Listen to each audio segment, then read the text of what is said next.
Hello, everyone. Hope you're having a great day so far. Thanks so much for joining us for the third in this series of webinars that we put on regarding the FDA changes. For those of you who are new or returning or like to know a little bit more about ESHA research, we have been around since the early 1980s. We were originally started with the goal of providing nutrition database solutions for the food industry. Some of our solutions include food formulation, labeling software, restaurant menu analysis and labeling software, nutrition and diet analysis software, as well as consulting services. Today, like most days, we're going to be focusing on Genesis R&D. This is what we've been using to account for the new FDA regulations with the newest version that's been released. A little bit of background about Genesis if you are new to Genesis. We've been around, or this program has been around since 1991. Currently we do have both the pre and post 2016 label formats available. A lot of companies use this for labeling and compliance, the three pillars of compliance: allergen statements, ingredient statements, and nutrition facts panels. We can also use Genesis for product development, reverse formulation. We have an immense amount of reporting features, audit trails, etc. A lot of documentation can be done inside the program to help you and your company be ready for these new regulations. A little bit about training. We do offer general training sessions. These are the dates listed in front of you here. We have a professional training at the end of October and then an advanced training at the beginning of December. We also offer web-based trainings as well as on-site trainings and a jumpstart training. So please contact training@esha.com for more information on any of these. As I said, this is the third webinar in the series about FDA regulations. The next webinar will actually be a week from today, where we will be showcasing our new supplement facts Genesis R&D software. Please join us if you're interested in this. So as I said, today we're going to be talking mostly about best practices from transitioning from the old to the new label. So we'll go through 3 different product transitions. We'll do some documentation examples and then have some time for Q&A. A little reminder about the timeline for compliance regarding these new regulations. For companies that make $10 million in food sales annually or more, they will have 2 years to make the switch. That date would be July 26, 2018. For companies with less than $10 million in annual food sales, they would have 3 years to make this switch, and that would be July 26, 2019. As I mentioned, we will have both the old and the new label formats available through the compliance date timelines. Please be mindful which regulation you're working in, what your intention is when using Genesis, whether you're trying to create a new or an old nutrition facts panel, as there are many different considerations that we need to think about when using one over the other. So the first webinar in this series, for those of you that have been joining us or maybe you haven't, and this is a reminder that this as well as all of our webinars are recorded. We will send out an email after the webinar with the slideshow as well as the recording. It will take you to a link where we have all of our other webinars archived. So we really encourage you to take a look at some of the other ones, especially the first 2 in this series. As I mentioned, the first webinar in the series, we focused on how Genesis has changed to reflect the new regulations. The second webinar dove deeper into exact nutrient changes, such as dietary fiber, added sugar, vitamin D, potassium, changes to the RDI values, and focused heavily on an explanation of the regulations. Today we will perform 3 product transitions, like I mentioned, and talk about best practices when doing so. So I'll go ahead and open up my Genesis program. The first, as I said, we're going to be transitioning 3 products. Let's start with one that might be considered a slightly more of an easy one. So this is, I'm going to open up an recipe. This is a recipe for some fresh local strawberries that were grown specifically to have a low sugar content. So in this case, I'm not using a USDA item. I am using something that was a user added ingredient before these new regulations came out. So at this point in time, I have a recipe built out with my local strawberries, and we can always go ahead and view the label. So let's view our label. What you'll see here is we've got the old label, the old regulations. Obviously things are looking fine here. We've got no missing values, and we do have the servings per container and serving size filled out. This looks like a compliant label. At any point in time, you can go ahead and switch over to the new label. And how you would do that would go up to Edit Label. Under the Category option, you were going to change from the 1990 NLEA to Nutrition Facts. When we do that, what do we see? And what we kind of want to look for when we're making that quick transition from old to new is, do I see any obvious missing values on this nutrition facts panel? And I certainly do. You can see that in the dashed line from Dietary Fiber, total sugars, added sugars that has a dashed line, as well as vitamin D. So we need to dive a little bit deeper into what's actually going on here. And the way that we do that is called a spreadsheet report. So under Reports up at the top, we have a tab next to Recipe called Reports. The first report that you can go to is called the Spreadsheet Report. So let's take a look at what we see. Thing to remember about reports is that you can define which nutrients you want to look at. So currently, we are looking at the old nutrients, the old regulation nutrients. We want to change these nutrients to be focusing on the new nutrients. So once I'm in the Home section, I can go to Nutrients to View, and I can choose either US Label 2016 All, which would give me all of the possible nutrients, or US Label 2016 Mandatory. So let's just take a look at US Label 2016 Mandatory to see what we've got going on. As we saw on our label, which I will toggle back to the label, we do have missing values on this nutrition facts panel. This correlates directly to the missing values that we have on our spreadsheet report. So I can see here that I'm missing information for dietary fiber 16, I'm missing information for added sugar, and vitamin D. What we need to do is go back into our user added ingredient and update the ingredient so that it won't show these missing values, and then we can officially make the switch over to the new label. I'll go back into my recipe and open up this ingredient. I can do a right click and open up the ingredient. Then I want to go in and take a look at my nutrients page. So on my nutrients page, as I remember previously, we were missing the dietary fiber. So let's take a look here and talk about these dietary fiber fields. As a reminder, for those of you that missed the second webinar, these 9 fields were explained in quite detail, and I would encourage you to take a look at that second webinar. But just to do a quick review, the total dietary fiber fields here will refer to anything that was considered dietary fiber under the old label regulations. So prior to 2016, when the definition of dietary fiber was less defined, all dietary fiber was considered, would be pulled towards the old label.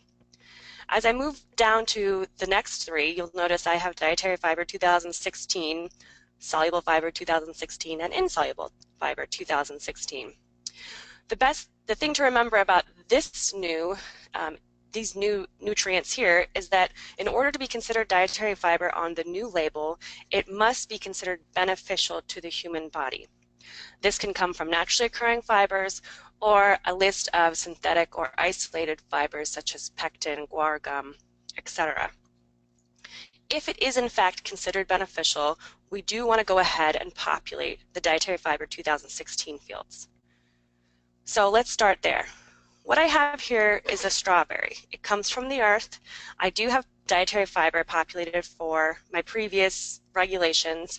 So in this case, I am thinking about my ingredient comes from the earth. It's natural fiber. So I can go ahead and feel comfortable just copying these numbers down to the following 3 fields.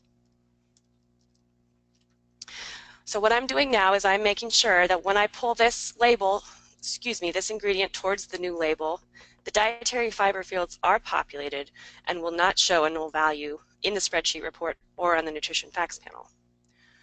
We also then have three more dietary fiber fields. These would be considered other fiber fields and can be used to document whether or not you are adding additional fibers that are not considered beneficial to your product. In this case, I am not adding anything additional besides the strawberry. Therefore, I can document here with zeros that I have no other fiber. Great, we've set ourselves up with fiber. So let's keep moving. The next ingredient, or the next one I need to look at, and we can go back and forth to our spreadsheet. It's good to be comfortable to go back and forth between the label, the recipe, the panel, and the spreadsheet. Okay, so far I've got my dietary fiber, and now I need to take a look at added sugar. So I go back into my ingredient. Here, of course, we've got total sugars. Now again, this is a naturally occurring fruit. It comes from the earth. My strawberries are not coated in sugar, and so I can comfortably say that there is no added sugar here. I will populate added sugar with a 0 value. The last one that I need to take a look at, according to my spreadsheet, was the vitamin D. So as I head down to the vitamins, what I will find is that I do actually have a vitamin D value for international units. Now, vitamin D used to be a voluntary nutrient on the old nutrition facts panel, and when it was put on a nutrition facts panel, it was international units was the unit that was used.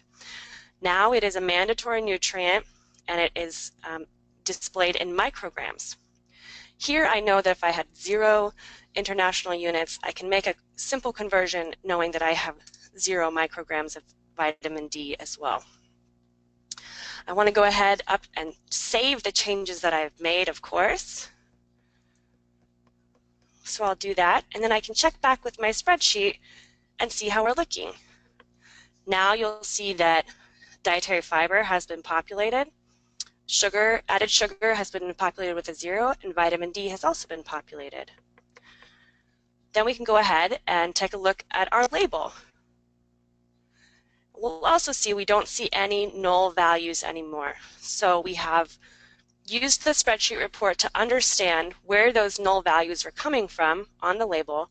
We've made an adjustment to our ingredient in the nutrients page and saved it. And we can now see that we are okay to use this label. But what we really want to do, and we want to focus on a lot today, is documentation. Every time you make a transition from the old to the new label, you should think about how you could be documenting why you made those changes. I'm going to use the notes field down below to show you what I would do. And actually, I'm going to go ahead and do this in the recipe. I was before in the ingredient. I'm going to go ahead and do it in the recipe so that this is specific to this recipe. We could also place the same information in the ingredient as well.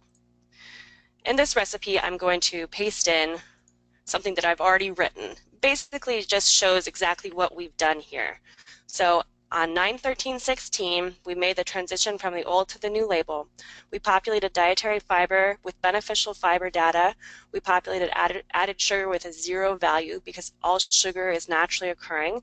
We populated vitamin D micrograms as 0 in correlation with 0 international units value. I've made my documentation of why I made those changes, and I can go ahead and officially make that change, make sure I'm in the nutrition facts panel as we have been checking out, and I want to save my recipe. I've officially made the change over. When I go to view my label, I will now see these notes populated on my label. You have the option to show these or not. The way that you would do that would be a right click, go down to show, and you can opt to show your notes on or off. However, it might be good when transitioning information from the old to the new to keep these notes visible for those around you that you're working with. Great, so that's one product. So let's keep moving. The next product I'm going to open is a muffin. And this is called Maya's Muffin. So at this point, I could potentially go and look at the new nutrition facts panel. Let's look at the old panel and see what we're working with. We've got a serving size of 55 grams, a half muffin. There's no missing values, so we're looking good there. Now I could, like I said, go back and change and see what my new nutrition facts panel might look like, but I already know that the spreadsheet report contains all the answers I need, or most of them, to make the transition from the old to the new label. So I'm going to take directly and go ahead to my spreadsheet report at this point. Again, I want to make sure that the nutrients to view are on the 2016 mandatory, as they are here. And I want to take a look at some missing values. Okay, so it looks like the two user-added ingredients that I have put in, which is an unsweetened almond milk, as well as a wheat fresh milled flour, are missing information for dietary fiber, added sugar, and it looks like almond milk is missing for vitamin D and potassium. Now, let's go back and take a look at our label in the new format just to see what we see. Under Recipe and Edit Label, I will choose the nutrition facts in the category. Okay, so now we're looking at a label where I see no null values. Now that should make you a little bit concerned, because if I go back to my spreadsheet report, I do see that we are in fact missing values. But remember, if 6 out of the 8 ingredients or any of the ingredients have information populated, that will pull forward to creating a total value down at the bottom here. However, it is not taking into account the information that we're actually missing. So again, we can always make the change to the new label, but we must check the spreadsheet report to understand if that label is pulling all of the information that we need. So looks like we need to go ahead and clean some stuff up. So let's open up, once I go back into my recipe, I'm going to go ahead and open up the almond milk and go to my nutrients page. So I know that we need to do something to dietary fiber. Looks like I have zero fiber populated towards the old label. Well, that should be an easy one. I know then there is absolutely no fiber here, so I'm going to go ahead and populate all of this information down. Now I would want to make sure that I am in fact not adding any gums or pectin to this almond milk, which is done often. So please be aware that the other fiber needs to be really considered on a per ingredient basis. You must understand what's going on with your ingredient. Then we can move down into added sugar. And again, we're looking at our spreadsheet report, going back and forth. No, I understand we've already populated the fiber. Now I need to do sugar. Sugar, now might be a little bit of a tough one. It's an almond milk. Some of them are sweetened. I do know that this is an unsweetened almond milk that I'm using, but I want to check the ingredient statement. I want to understand if there is in fact any sugar added to this ingredient. So I'll go down to my ingredient statement. It looks like it's unpopulated, but what it should show there would be water, almonds, and salt. So in this scenario, although it's not populated, but I do know that this ingredient does not have added sugar in it. So the sugar that's coming, that I'm seeing here on the total sugar field, is coming naturally from those almonds. I'm going to go ahead and populate this with a 0. Again, it's really about understanding your ingredients and what's in them to understand if it has added sugar, if it has beneficial fiber, if it has other fiber, really being understanding what our ingredients are. What else do we need to fix on this ingredient? Looks like we need to fix both vitamin D and potassium. So if we head down to vitamin D, looks like I have a value for 100 international units of vitamin D. So in this case, I need to make a manual conversion in order to get that into micrograms. I'm going to pull up my calculator. We have information about all the conversions that we can certainly provide to you, and we are working on a blog about this specific topic. But I do know that the conversion factor for international units of vitamin D to micrograms of vitamin D is basically this: 1 IU equals 0.025 micrograms vitamin D. So here I have 100 international units, so I would multiply it by 100 times 0.025, and I get 2.5. So I've made a conversion from international units to micrograms of vitamin D, and I'm going to go ahead and populate my microgram information with 2.5. The next one I need to take a look at is potassium. Now in this case, it looks like I do not have a value for potassium, and I don't really have much to work off of. So we'd have to either go back to our supplier and ask them for the value of potassium, or we could get a lab test. Those are basically the two ways that you could do some research, perhaps find wherever you're getting your almond milk from, perhaps there's some public data that is available considering potassium. But again, it's really about working with your suppliers so that you can get that information from them. So I go ahead, I call my supplier. He says, all right, there's 120 milligrams of potassium. Great, thank you. So we're good to move on. I'll go ahead and save my ingredient, and I will go back to the spreadsheet report. It looks like my potassium, there we go.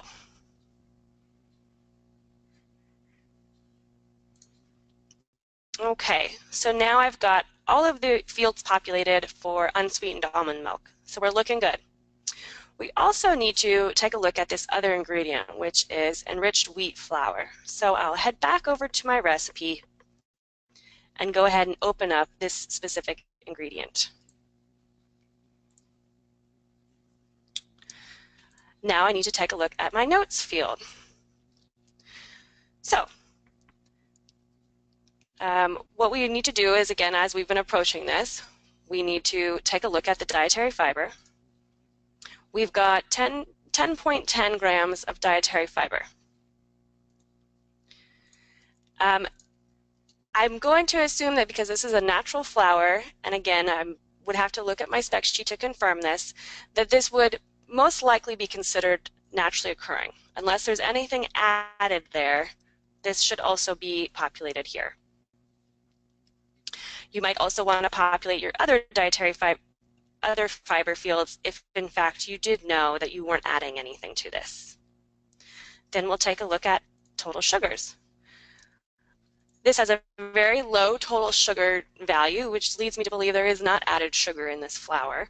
So that the sugar that's coming there from that is naturally occurring. So I'm going to go ahead and populate added sugar with a 0. And I'm going to hop back to the spreadsheet report just to remind myself. It looks like those were the update on that specific ingredient.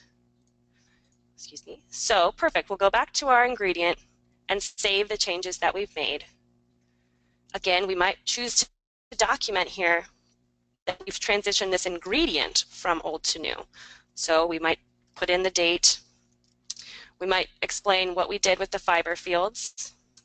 We might explain what we did with the added sugar. So you really want to go in each time and document what you've done. If you have in fact updated, changed things, made any conversions, you'd want to go ahead and document that in the notes. It's a great way to keep track of why you did what you did. So we'll head back over to our recipe after we've saved the ingredient. We'll save the recipe. I want to take a look back at my spreadsheet report. Again, I'm always jumping back and forth between the two. Now I see no null values. So that's great. So this might be, at this point you might be feeling like, okay, I can go ahead and make this transition. I could go up to edit label, show my nutrition facts, and then view it. And I might be thinking, okay, this is all I need to do. But wait, there's one thing we're not considering here. The group of the rack that this is in, the baked goods rack that contains Muffin, has actually been updated with the new regulations. So there has been a reference amount customarily consumed change to the serving size for a muffin or a bagel. I need to change this to 110 instead of 55 grams. This is also going to affect the servings per container, as well as my household measurement that I will tell the consumer whether it's a half muffin or a whole muffin. So I need to head back into my recipe, go to Edit Recipe, and here's where I'll update the serving weighs. I know that this rack changed from 55 grams to 110, so I'm going to go ahead and make that change there. Then I can go back to view my label, and I see that I've made the change in the gram weight, but I need to change and update these other items as I mentioned. So in Edit Label, under serving size, now this is actually going to be one muffin, not a half a muffin. So one muffin is the serving size. The servings per container goes from 6 to 3. So remember, the best practice is look at each of your ingredients, figure out by using the spreadsheet what you need to change, contact your suppliers when you need to do that, make all the changes, but always check if there's been a rack change to the product that you are keeping the new label for.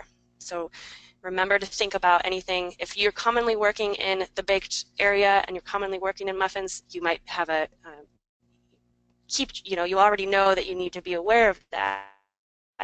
So I would say take a look on the FDA website, or you can ask us if you have any questions, but try and get familiar if your products are affected by the rack changes that were recently put out by the FDA. So here we've made an official transition from old to new. Again, we would want to document what we did in our notes field, why we made the changes, maybe who we talked to, the supplier that we got the information from, the lab that tested the potassium information.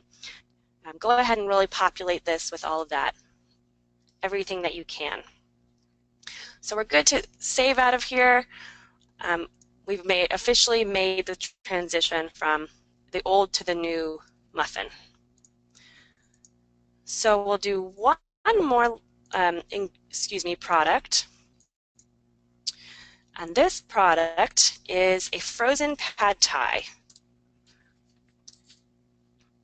So I've got my recipe pulled up here, and I now know that I've done this a few times.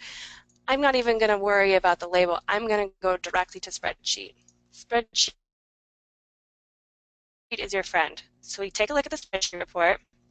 We want to make sure we're on the nutrients to view that makes sense to what we're trying to figure out, which is 16. So we've got fiber, 16, added sugar, D, and potassium. You're not going to see those on the old mandatory nutrients to view.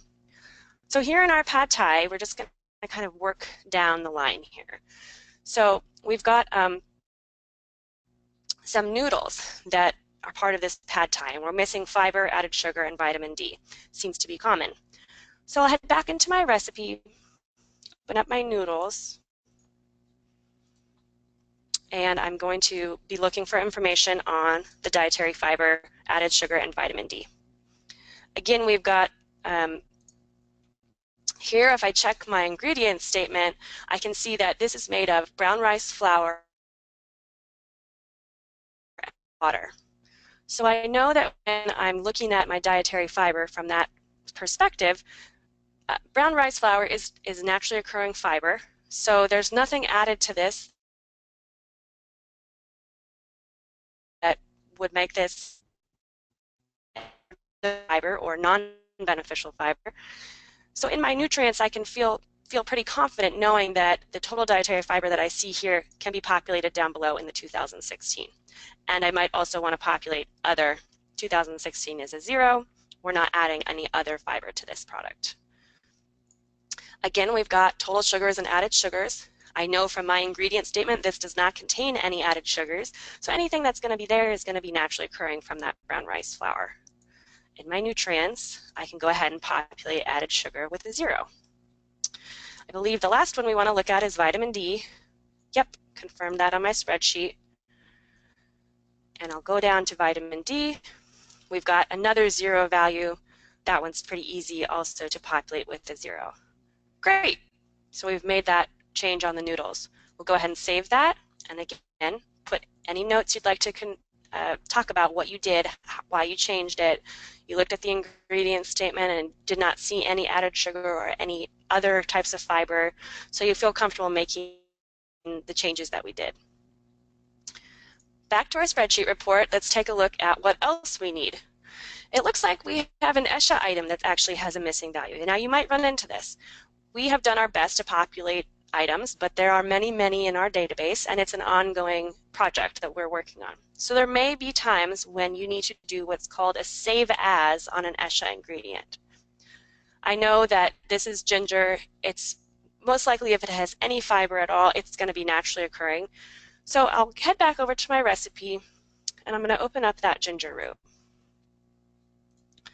Now first I might just take a look at what I have for dietary fiber. Okay, I do have 2 grams of dietary fiber.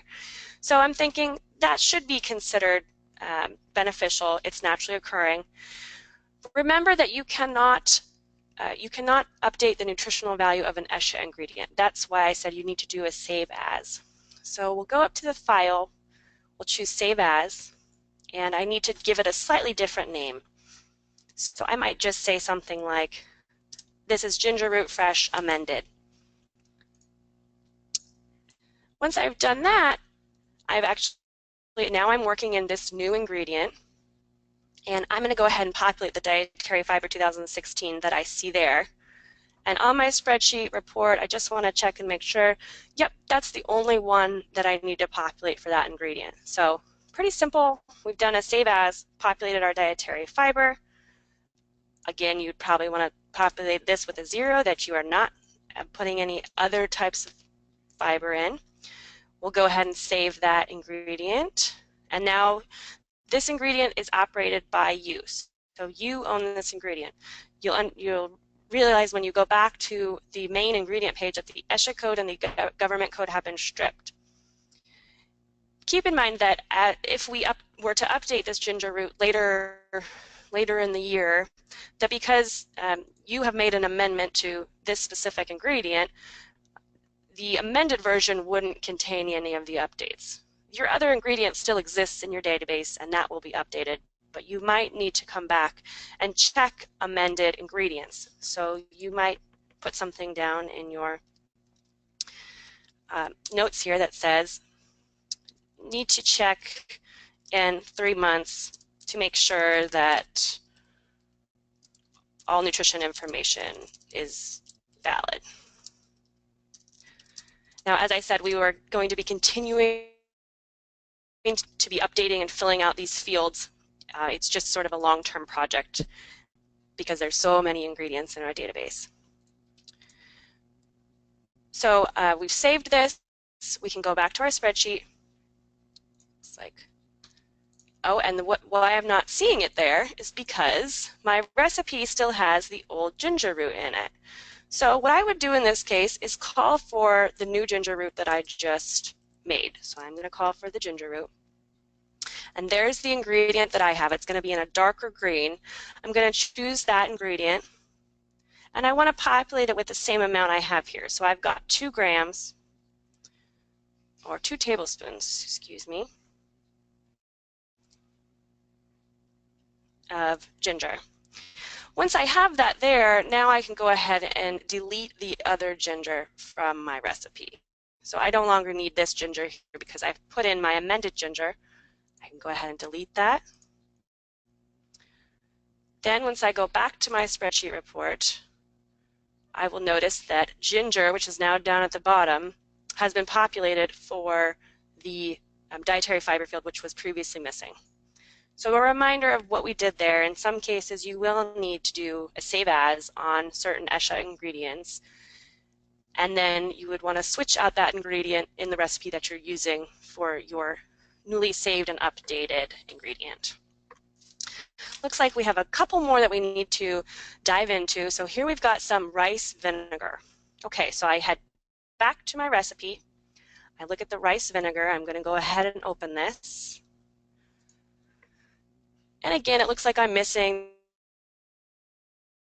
usual suspects, vitamin D and added sugar. In this case, I do have fiber populated, which is great. So I'll head back over to my ingredient, my vinegar, in the nutrients page. Dietary is looking good, but we do need to look at the added versus the total sugar. Now, some vinegars do have sugar added to them. I know that I'm actually using something that's unseasoned. I can check my ingredient statement here and I show rice vinegar made from real rice, water diluted with water to 4.2% acidity. I don't see anything that would signify that I've got added sugar necessarily in there. You may want to ask further with the supplier about the type of fermentation that's been occurring there, but in this case I feel pretty confident that I can populate added sugar with a 0. Again, if you're using a sweetened vinegar, this scenario would not be true. If sugar was on your actual label, you would definitely need to determine how much is added sugar versus naturally occurring. I believe we have vitamin D is still one we need to take a look at. And again, we've got a 0 for vitamin D. It's pretty straightforward there. So we can go ahead and save that ingredient. And then let's go back to our spreadsheet report. And now we're looking better and better. So those missing values are going away, which is great. Okay, so the last one that I want to look at is a Thai seasoning blend.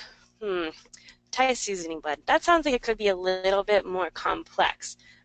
I might want to go to the spec sheet at that point. So let's go ahead and I'm going to pull up my spec sheet on the Thai seasoning. So here you've got a spec sheet. I got this from Spicy Papaya Seasoning Company. I've got, what I can see is I do have a total sugar value that's been listed here. So I've got total sugars at 10.83. Okay, let's take a look at my ingredients to try and understand where that sugar could be coming from. Well, off the bat, I've got sugar. That's certainly an added sugar. I've also got dextrose. That could be an added sugar. And powdered molasses. All three of which could be considered added sugars, or would be considered added sugars.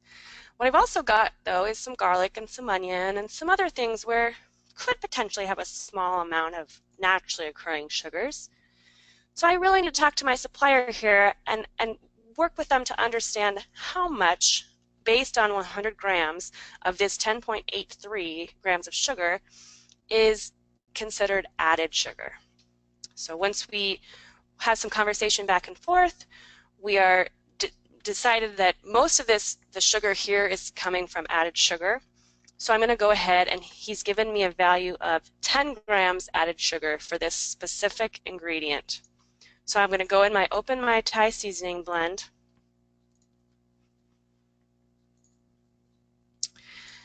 And go to my nutrients. And again, I was focused mostly on the added sugar, but I do also need to populate the dietary fiber as well. So we'll start with the added sugar, since that was sort of one that was triggered by looking at the spec sheet. And I'm going to go ahead and choose 10. That was what our supplier has defined, that the sugar, the dextrose, and the powdered molasses are contributing, and the 0.83 is coming from naturally occurring in the garlic and the onion, or some of the other ingredients that could be in there. I'll take a look back at my spreadsheet report because I want to remember what I'm missing on this exact ingredient. So I am missing fiber, I did my sugar, and vitamin D. So again, kind of those same ones that we have been concerned with. Okay, so seasonings could also have different types of other fibers added. Perhaps there's inulin here. So again, I want to take a look at my spec sheet. This is a complicated ingredient, something that's worth really understanding what I'm working with, what's in this ingredient. Okay, so I've got sugar, spices, including turmeric, lemongrass, and mustard, salt, garlic, and onion powder, citric acid, dextrose, natural flavors. Off the bat, I don't see anything that's triggering information for me that would create non-beneficial fiber. I don't see any isolated synthetic inulin or anything like that that's been added. All of these seem pretty, besides the sugar, these other items are pretty naturally occurring. So my dietary fiber that I've been given here, 13.3, should also correlate with the new regulations. So I'll go back into my Genesis. I notice that I've got 13.3 on the total dietary fiber, and I would populate that dietary fiber down below. Again, if we've determined that there is no other fiber being added, we can also populate this with a 0. But that is something we would need to really determine upon looking at the ingredient statement and talking to our suppliers. And last but not least, we have that pesky old vitamin D again. In this case, we're actually missing a value for vitamin D, international or micrograms. So we could go back to our supplier and ask for that information, or have them send it off to get a test. Once we've got that value, most likely, vitamin D is found in animal products and things that have been fortified. So most likely you're going to find probably no or little vitamin D here. So once we've established that that is in fact true with our supplier or with a lab test, we can go ahead and populate both of those, the vitamin D and the micrograms. Again, I want to remind you to use your notes to document what you did. When you talk to your supplier, you could put the date that you talked to your supplier in and the information that you concluded together.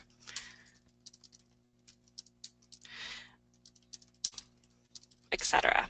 I'm not going into as much detail as I really would. I would want to take this time to really detail exactly what I've done and the reasoning behind choosing to do so. So I can go ahead and save this ingredient.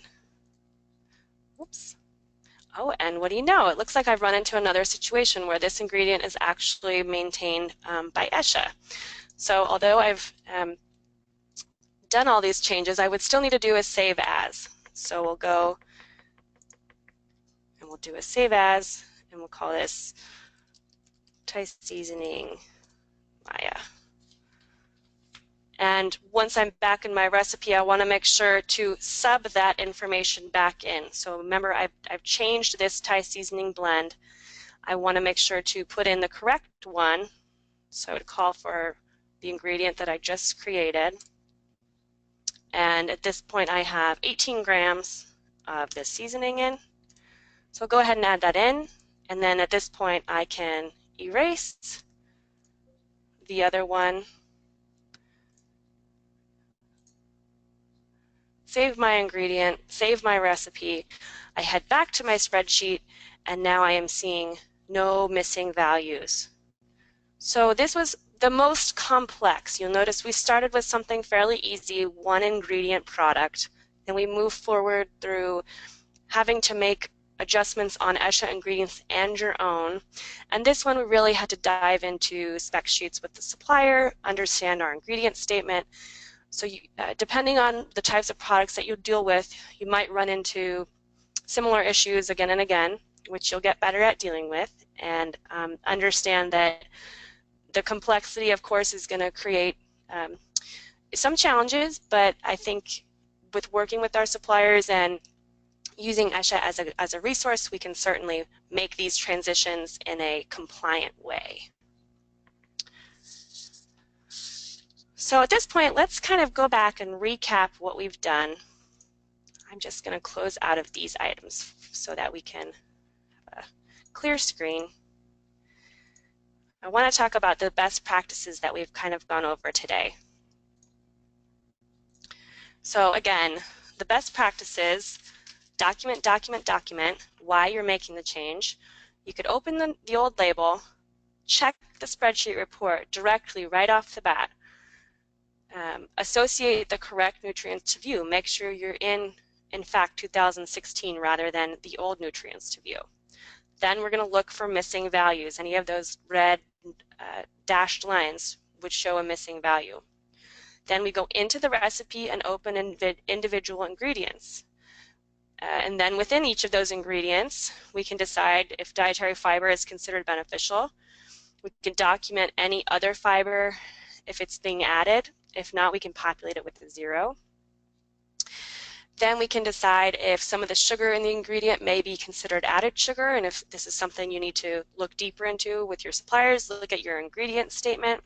Again, check your spec sheets and ingredient statement to look for these sort of added sugar ingredients or other fiber ingredients that might trigger you to ask for more information. We want to check the vitamin D and potassium, make any manual conversions if necessary.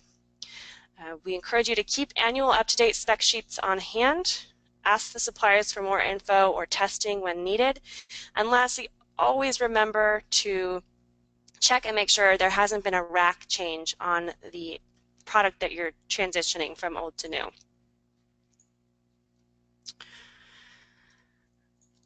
Now we'll move into talking about documentation.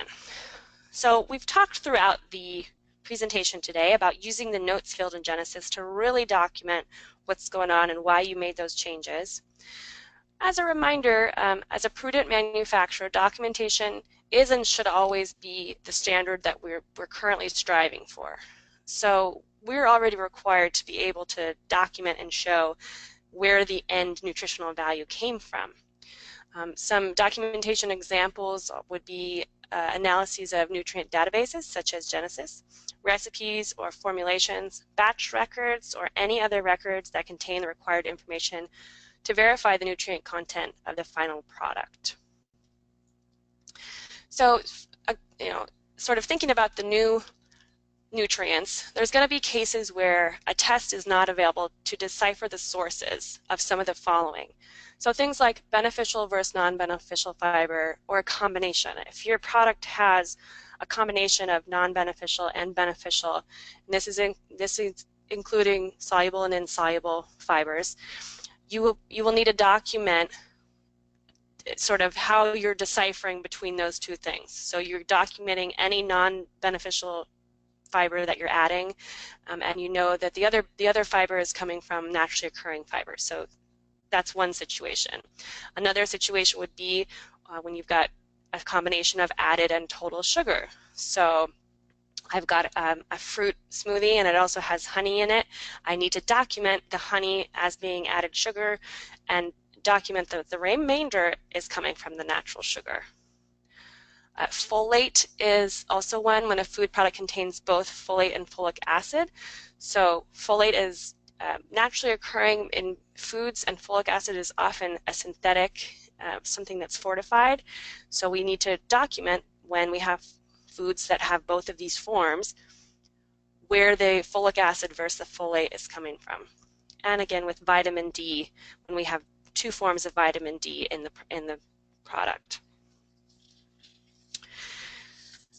So we have one more idea for you in Genesis to use the spreadsheet report as a way to document. So I'll head back over to Genesis. We talked a lot today about nutrients to view. Remember, that's going to be in the home page.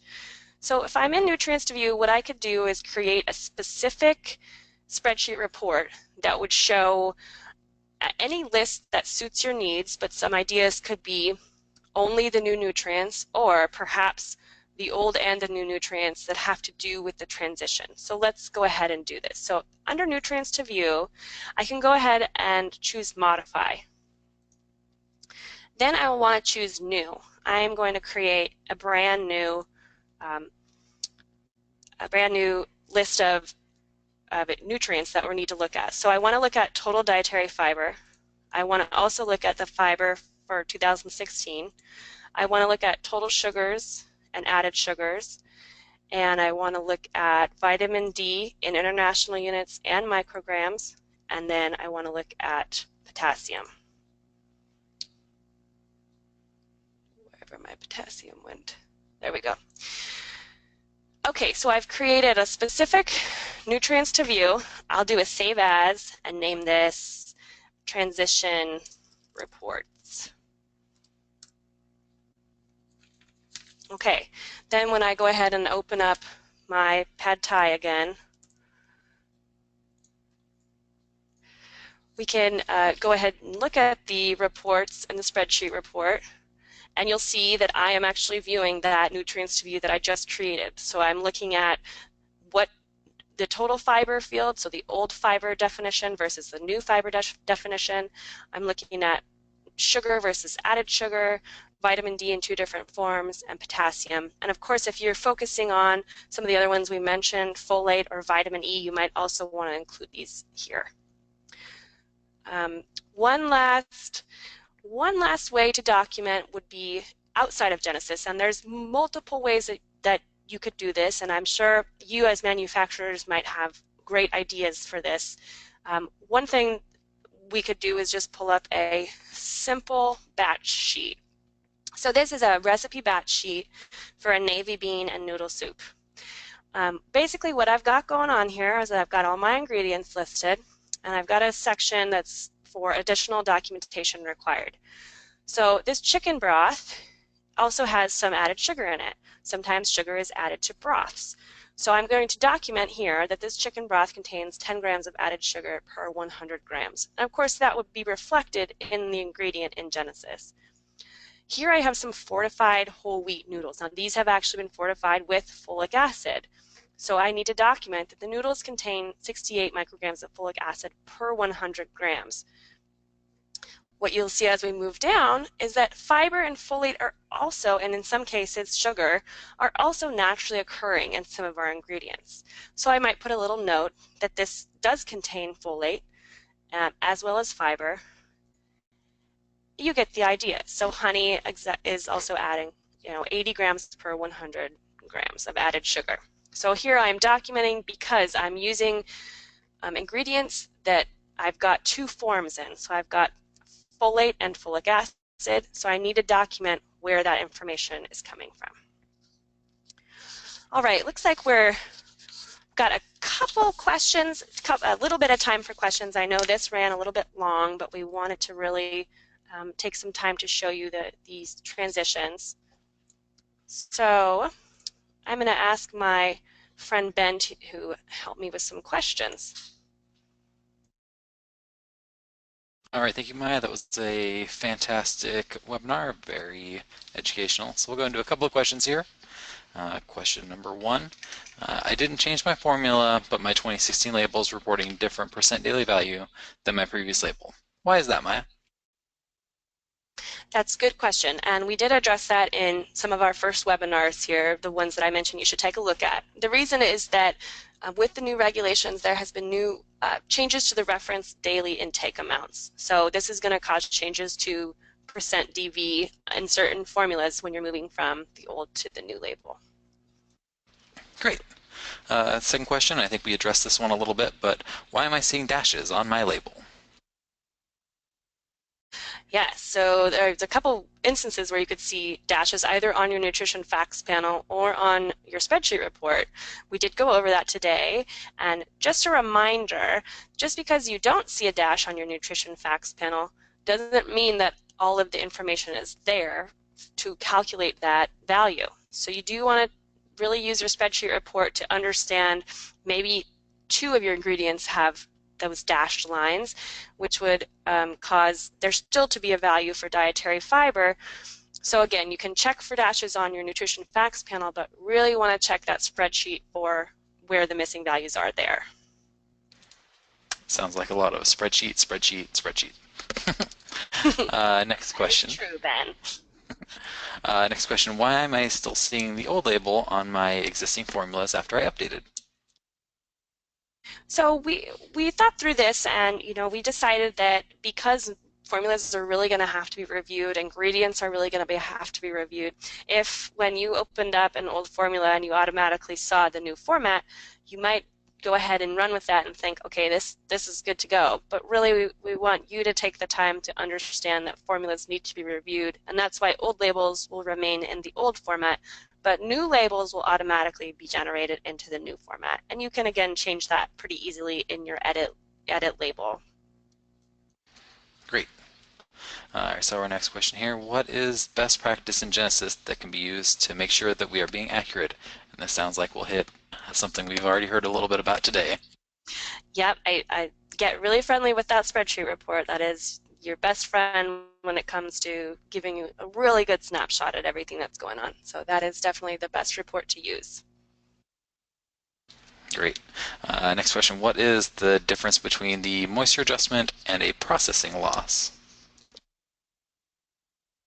Okay, so a moisture adjustment should be used if your product is losing some kind of moisture. So if it's being baked or roasted, or a sauce is being reduced where it you can really see that it's actually reducing the size or the weight of the product. We know then that there's some moisture being evaporated, and we would want to use a moisture loss adjustment in that scenario. A processing loss is there to help you track how much of the batch is left behind during production. It ties into cost and inventory, but it will not have an effect on the nutrient analysis of the formula. Fantastic. Our next question, what is better, populate my ingredients with new data or use the override column in my recipe?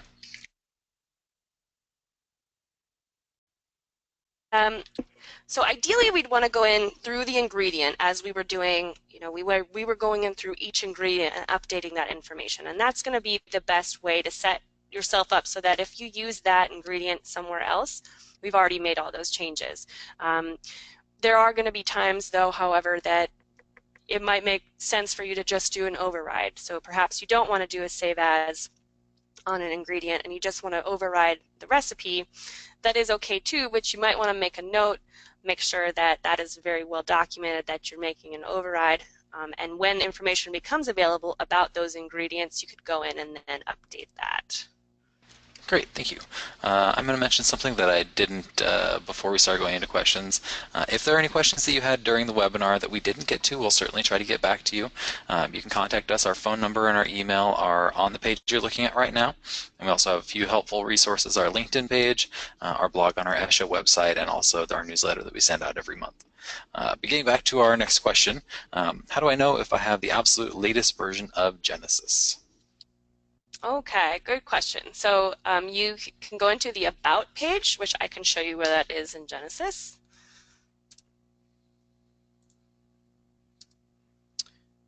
Once I'm in the home screen, in this little area here, there's an information. We can do About. And then what I'll see there is the database structure, the version, and if I'm in fact using the most up-to-date version. And then on the ESHA website, we do have links to the most recent versions and any patches that we've made. All right, I'll go to a couple more questions. Looks like we have a question about the notes fields in Genesis. Can you rename the notes fields instead of just saying notes 1, notes 2? Yes, you can. If mine wants to click over into that recipe tab, or in preferences, you can do it in one of two ways. Inside of your notes area here, if you click on the header of notes, that'll actually open up your preferences, or if you just click on the preferences that'll gear, you can go into the notes titles here and change them. You can change them for the recipe, for your ingredient, or for your food menus. Our next question, can you go over the conversion from IU to microgram again, Maya? Sure thing. So the conversion that we used was that 1 international units equals 0.025 micrograms of vitamin D. So in this scenario, I had 100 grams of, 100 international units of vitamin D. So I would start with 100, and then I know my conversion factor is 0.025. So I multiply times 0.025, and I'm giving 2.5 micrograms of vitamin D. Fantastic. And I think we had a question about vitamin A as well. That can be a little bit more complex. You might want to contact our nutrition department for a little bit of assistance on that. And I think we have one final question. This is going to be our last question. How can I export specs into an Excel spreadsheet? There's a few different ways to do that inside of the Genesis application itself. You can export any of our reports into text or into your clipboard, and then you can paste it directly into Excel. Or if you want to do it in bulk, if you want to export a number of ingredients or a number of recipes all at one time, you can use our ESHA import utility, which we do have a webinar on, a little bit of information on our website on, and it's a bulk import export tool, so you can export a large number of items into a single spreadsheet or into a single text file. Awesome. That about wraps it up. That was a little bit of a long one. Thanks for hanging in there with us, guys. As Ben mentioned, this will be recorded, and if we didn't get to your questions on this round, we will be answering those individually later on. Thanks so much for joining us. We hope you have a great day.